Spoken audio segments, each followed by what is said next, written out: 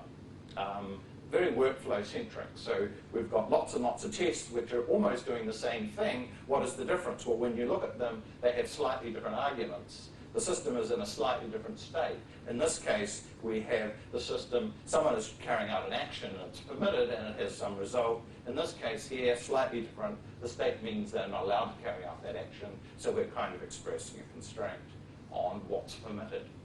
Likewise for calculating things. So I saw an important step was to extract out, and I'm using refactoring terms here because it is a refactoring process, extracting out calculation rules and constraint rules which get away from the workflow, still having a bit of workflow, but now we can focus on what are the rules around calculating this particular part of the system or this constraint. So this leads us to thinking, well, what are the business rules and how we might we express them? And in fact, there's a very close correspondence between the domain-driven design patterns and patterns of doing things in Storytests. And one day I'll write that up. So for example, calculation rules correspond directly to the notion of side effect-free functions in domain-driven design. The other thing I noticed is, well, I would like to be able to distinguish between entities and value objects, which have a slight... So an entity is something which exists. If you have two copies of it, it's not the same thing. So something has identity in its own right, as compared to a value object, such as a date, under money, or whatever, in normal use.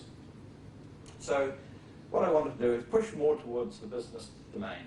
Now, the other thing was that the amount of code that was required to connect between the tables and the underlying system under test was more than I would like. In fact, what would I like? None at all. So I kind of got close to achieving that. So, so where I headed then was to look at how to support domain-driven design, thinking about what are the domain objects, what are the business rules, and so on, and expressing them more directly in the story tests, and then making it easier to map those story tests directly into the code. And more than that, by having a direct mapping from the tables into the code, then means that there is an enforced one-to-one correspondence between the terms of the business analyst and the terms of the programmer. And that works both ways, because the programmers in working on a system may find abstractions that are useful in writing the code, and they can go back and talk to the customers, the BAs, about whether that applies at a business level, and that may lead to refactorings within the story tests, because as the system evolves in an agile process, the language, the ubiquitous language of the domain is going to evolve. Okay, so another element of this is, as I said before, that there is kind of a repetition. There is redundancy in the different kind of documents and ways of thinking about these. It's useful to have a certain amount of redundancy, because what are tests? Well, tests and code are different representations of the same thing, and we're testing for consistency between them. And either could be incorrect, but they're kind of, we try and make them far enough apart so that if we don't make the same mistakes in those two notations. So we want to keep a certain amount of redundancy around. Okay, so I could go on, say something about requirements. All I really want to point out today is that requirements tend not to evolve along with the system. Someone writes them and then the code develops further.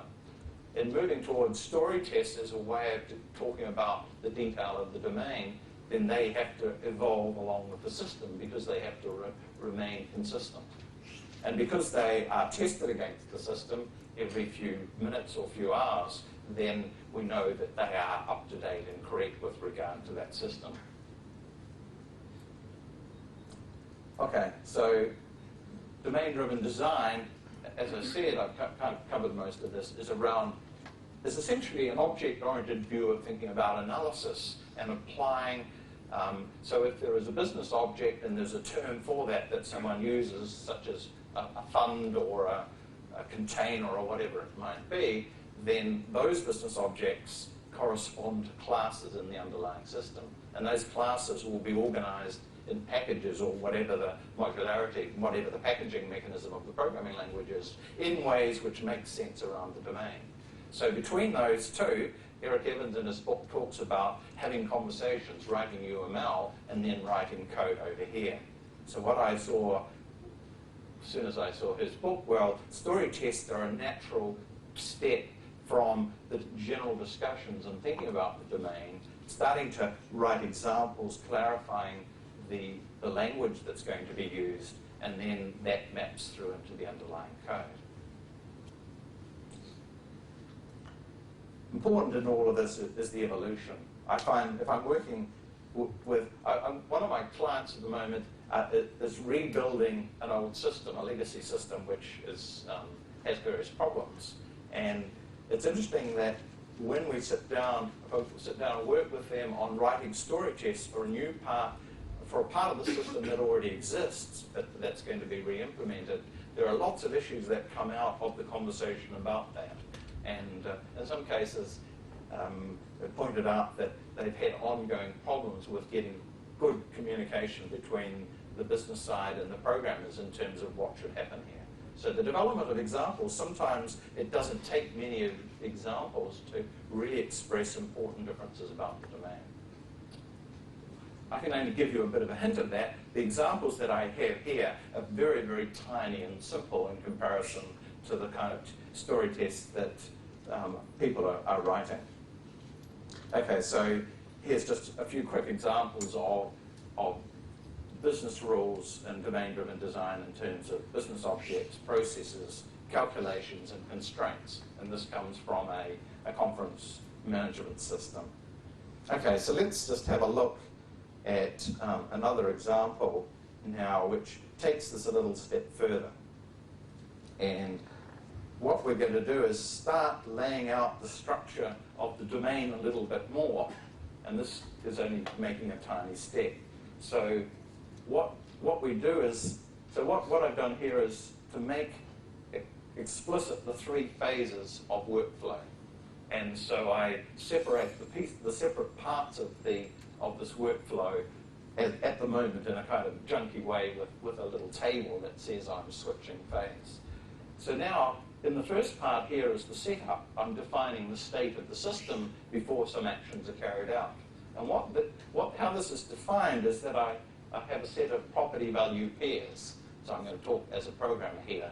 So I have a property called rental item types, which actually are a list of rental items, and rental items have properties, name, count, etc. And I've also got clients and staff members. So these tables here are showing the structure. They don't have a lot of structure.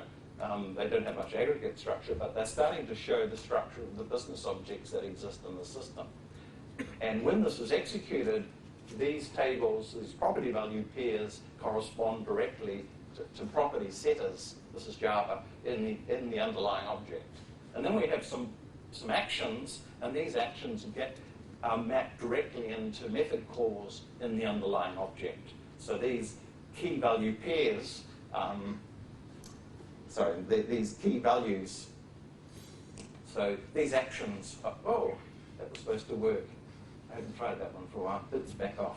I will show you some that do work. So here we have an action which is specifying the timers because this is a time-critical application system. Here is an action which is starting a transaction with parameters for the client and the staff member. And then within that transaction, we have a set of actions that can be carried out. So this corresponds to, I can't remember what was the linguistic, in the literate testing system, there was No, I don't. I mean, we say, here's the context at which the rest of the tests are going to apply. So you can, consideration, yeah, thank you. So now I can, within this transaction, I can have a set of actions that are applying to that transaction. So what do I have? Well, this row here is an action that constructs a new object, and these actions are operating on that object. So I can be thinking about what are the actions of within the domain, what are the variables, what are the properties, and so on. And then in the last phase, I can then specify, again, what I expect to come out of this. And so as at the beginning, we have property value pairs, so we have some clients and rental item types, and then we have values. So in execution, this works simply by calling the getter methods on that object and compares the structure here against the actual one. Now, what does it do in terms of fixturing? Well, the underlying class here is just a plain application class. It doesn't have any relationship to fixtures at all. When we're in the setup phase, these tables at the top actually construct objects. So objects are constructed, their properties are set, and all of these things are built out automatically. So this is going to force us to make sure that the terminology in the table matches the terminology in the underlying code. It means that the mapping required between the tables and the code is very little. Now, of course, there's always things that happen that you want to express in the tables which you don't want to have in the underlying code. So I have a notion of introducing a domain adapter, and what a domain adapter does is that it has a reference to an application object, which may be the whole system under test, and it can then simply have some methods. And so during execution, if the domain adapter object doesn't have a method, then fit library automatically calls into the underlying system. So there's a little bit of the fixturing notion sitting there, which is that this domain adapter has specialized code. So it may have to do a little bit of mapping between the terminology of the table and the underlying code and doing a little bit of extra stuff. Namely, these tables here within the tables you can build arbitrary object structures. And so there are references between different domain objects, effectively. And so those references have to be mapped through into underlying objects. I'm not going to go into the details of those. You may like to grab the latest Fit library and have a look in more detail at that. So just a few other quick examples, which I haven't written code for. Here's a system around release management. And so we have some information about a release in terms of who the manager is, what iterations and stories there are. We have a very simple iteration, a simple action, and then we can show what happens afterwards. So again, a classic workflow where we can set up the objects in the initial state. The actions in general may take complex objects in their own right, which will be constructed automatically, and then we have some result. The other sort of rule which I mentioned was a calculation rule, and this is a very simple form of calculation rule which is for doing validation. This is a much simpler form of something that I've worked on with a client, and that is that what we wanted to do is to validate. In this case, it's a system for scheduling maintenance using a workflow system. And so a particular workflow has a set of nodes and a set of arts, and the arts have the nodes involved in conditions on the transition. So there are various rules around what is a valid workflow graph. And so what we can do is, this is a calculation rule table, so all the columns up to that empty column, in this case there's only one, are the given values, and then on the right-hand side over here we have the expected value. And so each row here corresponds to an example, to a case, which is laying out the rules around validation. In this case, for a set of things. Similar tables are used for validating individual values, individual properties of a domain object, the relationships between properties of domain objects, and so on. So an invalid one, for example, is that the graph is empty, and so on. So another one where there is a reference to a node that doesn't exist. There are constraints on the elapsed period that's associated with the condition on an arc, and in this case, ambiguity within the graph, because we have two transitions leading from one node, and they have an overlapping condition. In this case, it's the same one. And so this is not a valid workflow, and so it's going to be rejected. And what we have in this column here is the English internationalization form of the error message which occurs. So it may be that we might end up with a set of error messages here, in which case this would be an internal table.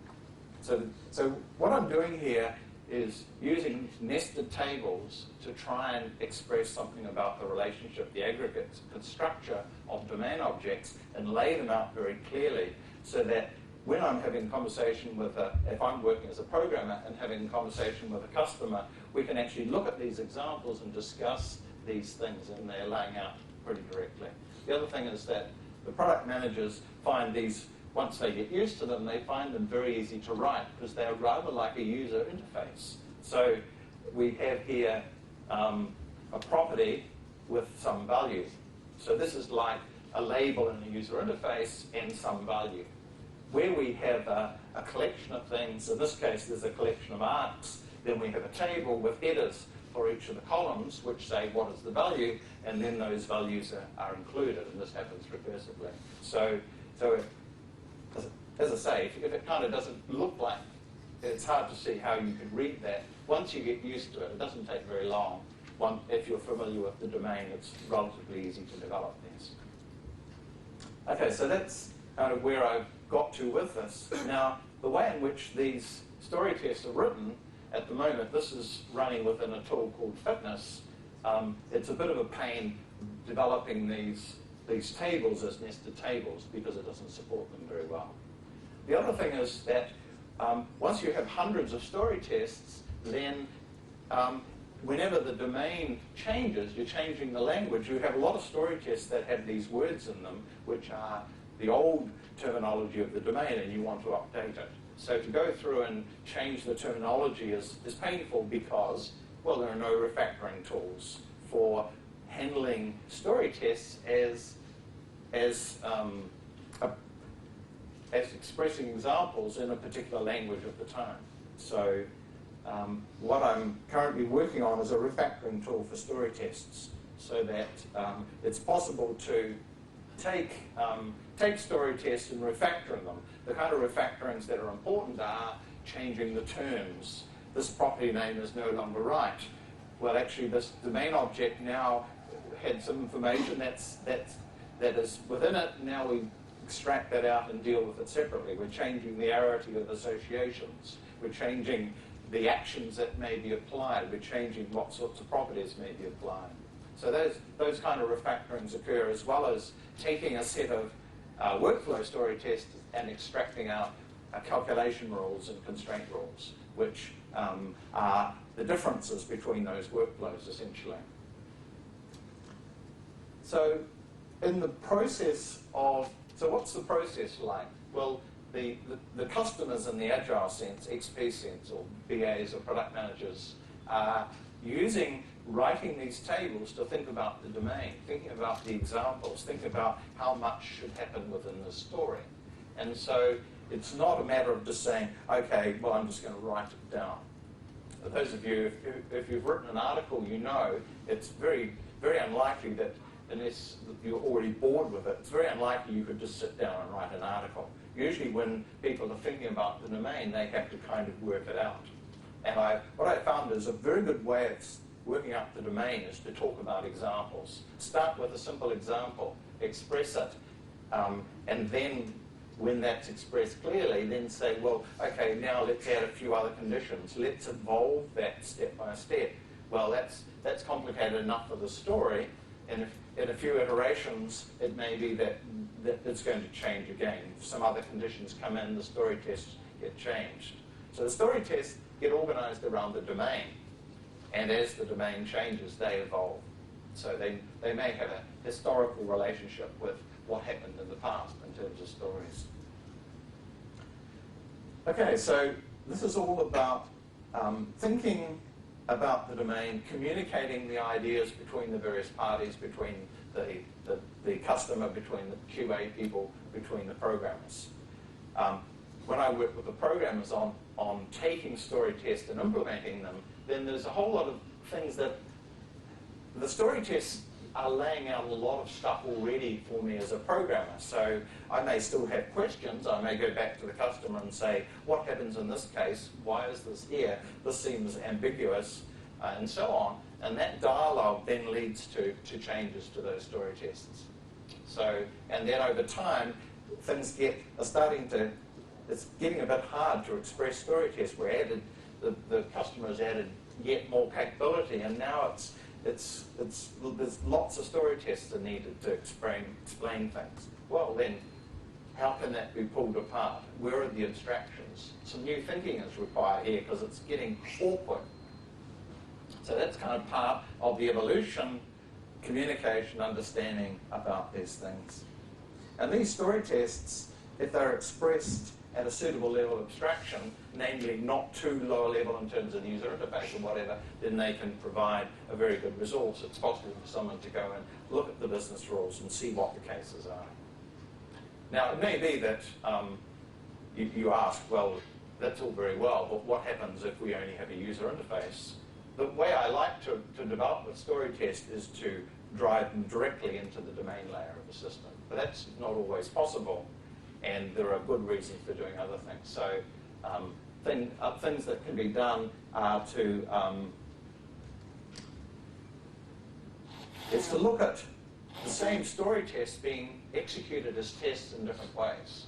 So what I've done, for example, is with the same set of story tests is to generate Selenium and test them through the user interface. So in that case, there is a bit of fixturing code that is mapping the kind of abstract, the essential actions of the domain, of the business domain, and turning them into the detail of the particular user interface. So if the interface changes, whether it's through Selenium or testing directly into a Swing application with JFC unit, for example, then it's only necessary to change those fixtures. What are they? Well, I think of them as being compilers, which are compiling a high-level description of the domain into the lower-level assembler code of the user interface, which is kind of step-by-step sequence of actions. And then it's surprising little code that's needed to maintain those, although that could do with still some more support. In one of the companies that I've been working with who developed applications entirely with story test-driven development. Several weeks ago, I instrumented the story test, their application code, and ran all the story tests with Emma to look at what the coverage was. And it was 98% coverage of the code. And they were finding that they were writing fewer unit tests because, well, the story tests were testing a certain level of the domain objects. The unit tests were only needed for infrastructure. So it kind of changed the balance of the tests through. Selenium tests were also being used for pure user interface testing for client-side AJAX-style programming as well. Okay, so in order to have the story test be able to be executed and run in various ways, it's a matter of introducing a level of indirection. And so that I won't go into now, but I've introduced a mechanism which makes it very easy to run a suite of story tests and run them with completely different fixturing code so that they operate in a different way. One interesting thing I started to explore was writing people.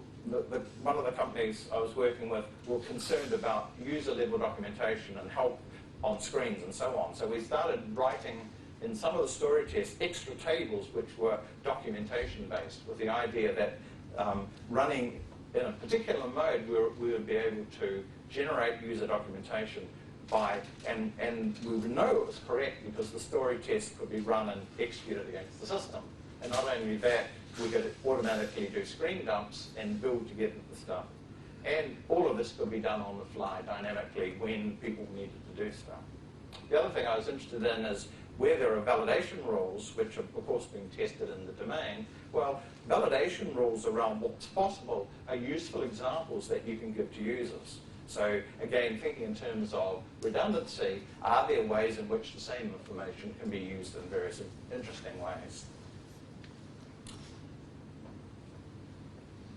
Okay, so challenges, as I said, story tests, once they start getting large, having lots of them, then they need to be organized. You need tools to help find things. You need refactoring to support their evolution and so on. So that's something I'm working on. There's certainly a lot of patterns around story tests, and many of those come straight out of that domain-driven design when you're applying that style to story testing.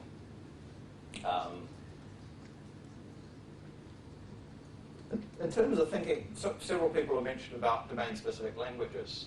What FIT is, and FIT library takes this even further, it's actually a framework for domain-specific languages, and it is based on tables as being structures for managing that. So the syntax is essentially tables, and so it's possible to develop languages within the same structure. So I'm interested in exploring using the refactoring tool for generating domain-specific languages in general, not just the testing. In fact, I've used FIT library for doing other things besides testing, such as doing things that you might do with Ant and writing simple applications and so on. One of the things, of course, to be consistent, I've developed all of this with story tests, and so I have a complete set of, well, a set of story tests which define FIT library, and these have been used in the previous version by, for example, by Mike Stockdale to build an implementation of FIT library in C#. Others have ported FIT library to Smalltalk and Python.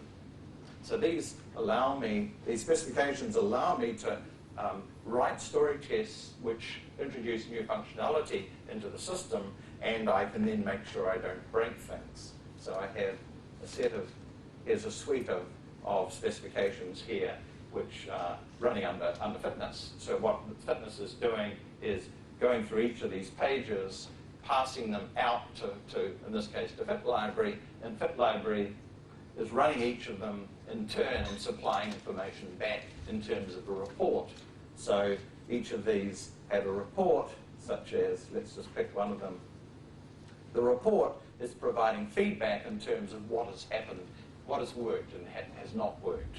And I think this is one of the really important ideas that Ward introduced in FIT, was the table form for a test is both the form of the test and the form of the report. So here's a specification for FIT library. What it is it's a table where on this side, here is a sequence of tables. In this case, there's only two. And on this side is what I expect to happen.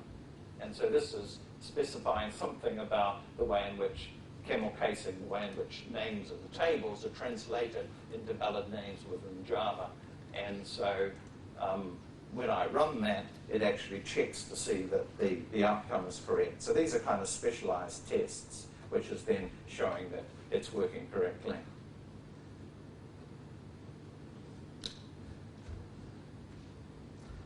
Okay, so the other challenges in terms of thinking about story testing, story test-driven development, it changes the kind of dynamics, I think, a little bit. And because the story tests are expressing the domain, obviously you need people who know about the business domain. Now, when I say business, it may be that the domain is a testing tool, or it may be a control system, or whatever. It doesn't have to be involving money and business. So in general, systems which can be specified.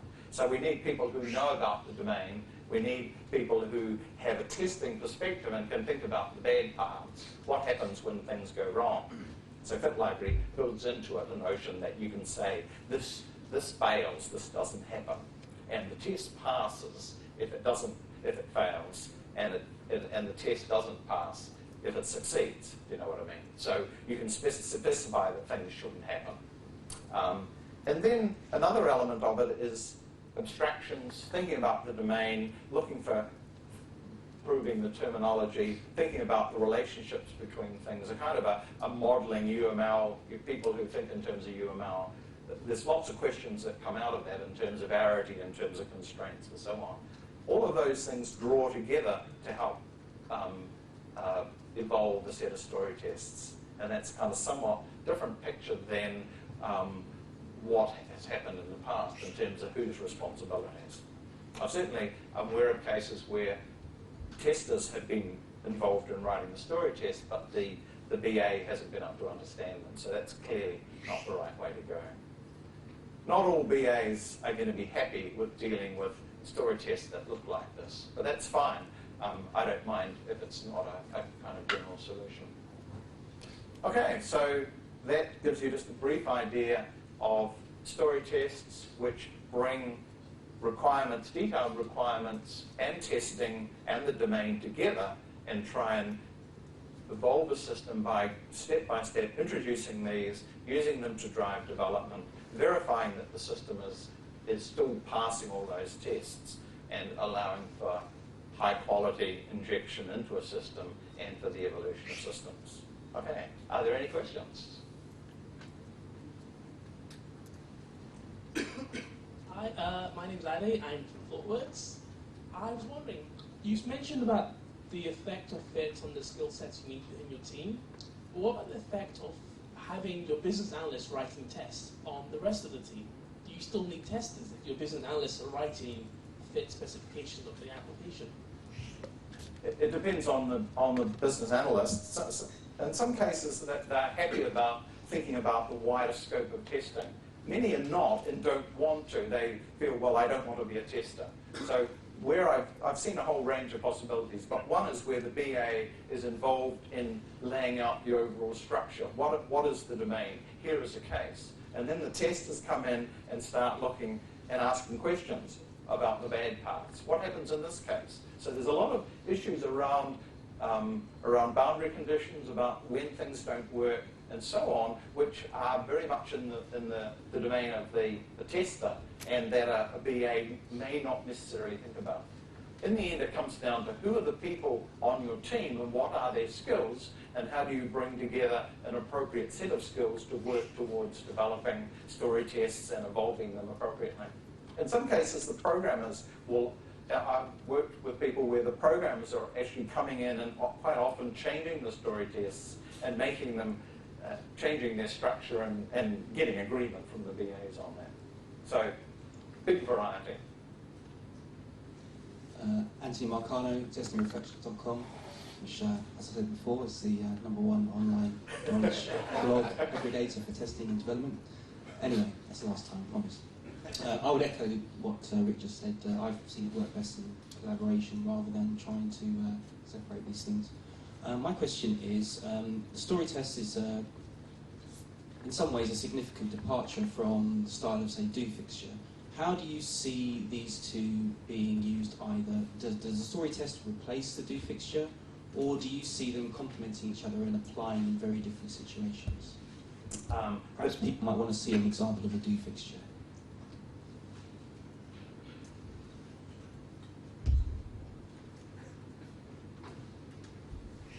In fact, all of this builds on do fixture. So do fixture, well, in the original fit, there was a fixture called action fixture. An action fixture allowed you to specify a sequence of actions with the metaphor of the user interface.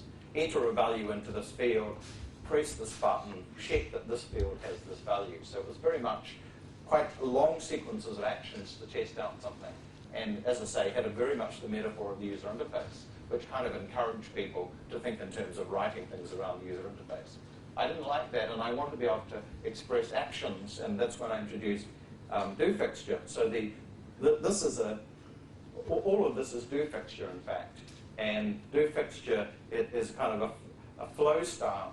The other thing about fit was that each of these tables in fit has to have in the first row the name of the class, which is the fixture that is going to interpret that table. So you end up with programming type things ending up in the tables. And again, I wasn't so keen on that, so I got rid of that in fit library.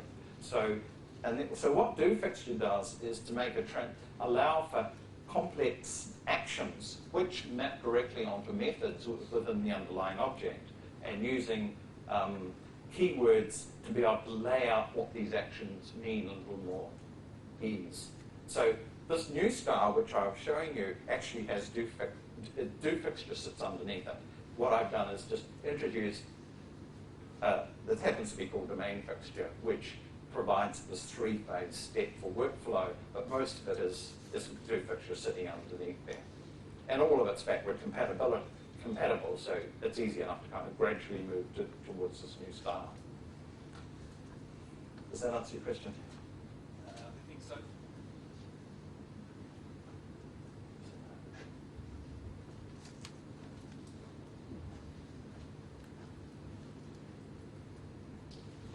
Hi, Rick and Christine Newman from Progressive Insurance. We've used FIT and loved it in many ways. So this is exciting to see. And it seems like Storytests to me seem like a very pragmatic application of use cases, in a sense, like an implementation of use cases. But my next question then has to do with the reporting coming out of FIT. I wonder if you have or you will produce or design in any sort of high-level sort of strategic reporting that managers can use to gain more support for the use of this sort of thing. In other words, not necessarily just number of defects found, which doesn't do much for managers, but rather problems prevented, risk mitigated, those sorts of things. I wonder if you could speak to that at all. I would be very happy to speak to you afterwards about what the numbers are that you want. I haven't tried doing that, which kind of means that from what you were saying, I think there is other information that has to be brought into that picture to do more than simply say this test has passed. It may be that it's the role. It would be useful to do that within Fit library or Fit, or it may be that that's something else. I'm not really sure. Yeah, I'd be interested to hear what kind of reporting you want. I'm always interested in seeing how this could be improved and how it could meet more needs. The other point which you raised at the start is relationship to use cases. One of the things I see is that, in a sense, these story tests, often a set of story tests actually correspond to a use case. And where people want to think in terms of use case, it seems to me it would be useful to allow a set of story tests to be organized in such a way so that the use case emerges out of them automatically. Or vice versa, you start with some description of the use case and then you have the story test related. But I see that there's strong correspondences between what I'm doing here and what happens in UML, use cases, etc. These ideas keep churning around. This is just another way of trying to get at that. The other thing about the story test, as I said, because you're talking in terms of the domain, you essentially are saying something about what the business classes and associations are. So from a set of examples, it would be possible to generate UML diagrams to give the abstraction.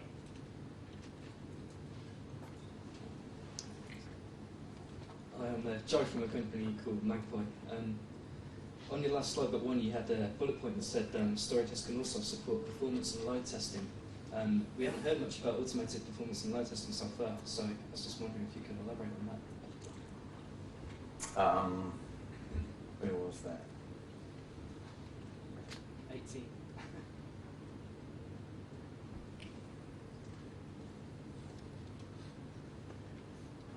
I'm afraid I can't say much more about that. This was something that I had started working on with a client, but I kind of got distracted off onto other things. One of the things we're looking at is how to look at the performance requirements of a system and break that down to be able to make more specific requirements within the system. So that may be done at a unit testing level or at a story testing level, which is to say, well, how do you allocate time to different elements of the system?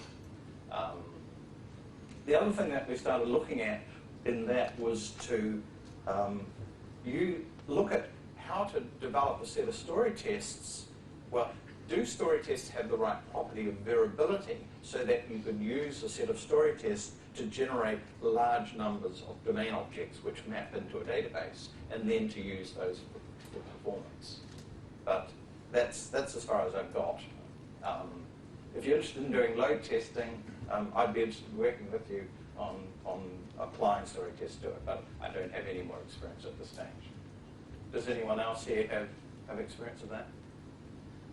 Okay, or perhaps you can chat afterwards about that. I think we will talk about it tomorrow. Tomorrow, okay. So something on performance. Right. Earlier, Bill Schaunger from Cisco Systems. A while ago you mentioned it might be difficult to create story tests from the start, and a minute ago you mentioned for reporting you might be able to export UML. So are there any kind of tools that might allow you to generate story tests from other types of sources that exist currently? It's certainly possible. One thing I'm interested in is with legacy systems, whether you can take traces out of the use of a system and then extract out with support, tool support, obviously it's going to need thinking as well, to then get to a point of being able to extract out story tests and use those so that you get some value from record and playback with another tool. So I've not tried that. But essentially anything that you can analyze and that you can turn into a useful form programmatically, it's possible. Obviously, if it's written requirements, it's going to be very difficult unless people, I mean, I've seen written requirements where they use lots of tables to lay out cases, so it may be in those sorts of situations you could pull the tables out and at least get them closer to being ready for being used for automated testing. Yeah, I was thinking kind of along the lines of UML's message sequence charts or the UML2 testing profiles that they've come out with as well. I'm not particularly familiar with those, but if you have some notation which has got good semantics and you know what it is and you can get it some representation, if they are useful, then I can't see any problem in turning them into another form such as story tests, which you can then use for execution. That's kind of getting back to something I started playing with, which is in some cases the tests are best expressed graphically. So you have a set of complex things that have associations, and the best way of showing that is with a sequence diagram or with a graph or whatever. And so that's where I started playing with the idea that a test could express that in a graphical form. And the way I did that was to have, for example, with the graph was, this is the graph I'm talking about. This case here in the middle is that's a graph that's generated by dot, and underlying that is a textual form which is used by dot to generate it. So the way the test works is it associates the text file with the graphic, and when it runs the test, it compares the text against the actual test supplied by the system, and if it differs, it then runs that text through dot and said, well, I expected this, but I got that. So obviously, analysing the graph itself is not very easy, but if you have some other representation of it in a textual form or whatever that you can analyse, then you can kind of do mappings between them. So that's kind of another way of thinking about using those other kind of notations which are useful and people like. Well, the best thing to do is to be able to stick them directly in the tests and then use them and display the results in those terms. And now I think about it, there's probably some interesting work that could be done on trying to bring lots of different reports from different systems together. In the end, it comes down to what are you trying to look for? How do you display those things? What's the best notation for the problem that you have at the moment?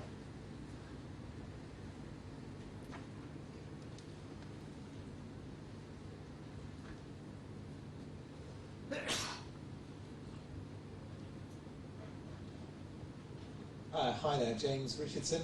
I was just wondering if you found any particular problem domains that are particularly suitable for this type of testing with fitness and fit library, and any that you might be more cautious about using this for.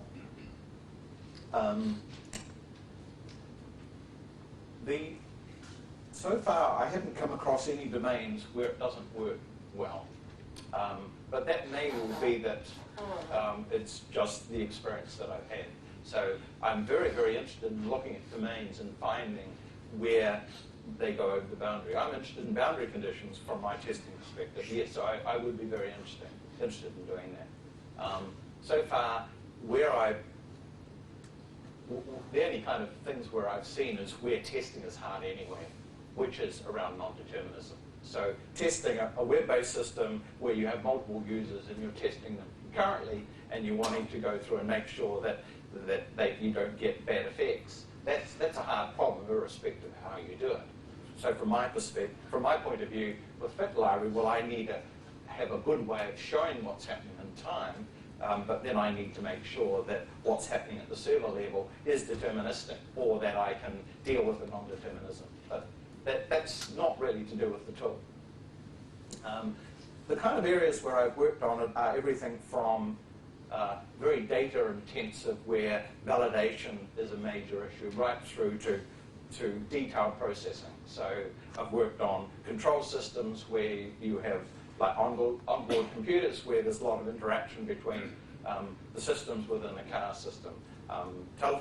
Telephony messaging systems where you've got distributed systems, stuff going on. So it's not a huge range, but yeah, so if you've got specific cases that you're thinking of, I'd be interested in chatting with you about it and seeing whether there may be things that are more difficult. Well, Rick, thanks very much. This has been a really interesting talk. Great. Okay.